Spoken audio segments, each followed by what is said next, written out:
నెల్లూరులో మాజీ మంత్రి కాకాని అన్నదాత పోరుపై పోస్టర్ను ఆవిష్కరించారు. రాష్ట్ర వ్యాప్తంగా రైతులు అనేక ఇబ్బందులు ఎదుర్కొంటున్న నేపథ్యంలో వైఎస్ జగన్ పిలుపు మేరకు ఈ నెల 9న అన్నదాత పోరు నిర్వహిస్తున్నామన్నారు. ఈ నేపథ్యంలో ఆర్డీఓ కార్యాలయాల వద్ద ధర్నా చేసి వినతులు సమర్పించనున్నారు.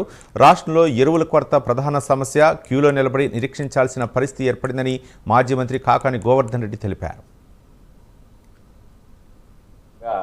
రైతులు అనేక ఇబ్బందులు ఎదుర్కొంటున్నటువంటి నేపథ్యంలో రైతుల సమస్యల పట్ల పోరాటం చేయాలనేటువంటి లక్ష్యంతో మా నాయకుడు వైఎస్ జగన్మోహన్ రెడ్డి గారి పిలుపు మేరకు అన్నదాత పోరు ఈ నెల 9వ తేదీన రాష్ట్ర వ్యాప్తంగా నిర్వహిస్తున్నాం. అందులో భాగంగా నెల్లూరు జిల్లాలో కూడా అన్ని ఆర్డీఓ కార్యాలయాల దగ్గర ఈ కార్యక్రమాన్ని నిర్వహించి నిరసన తెలియజేసి రైతుల పక్షాన ఆర్డీఓలకి వినతి పత్రం ఇవ్వాలని చెప్పి వైఎస్ఆర్ కాంగ్రెస్ పార్టీ నిర్ణయం తీసుకోవడం జరిగింది.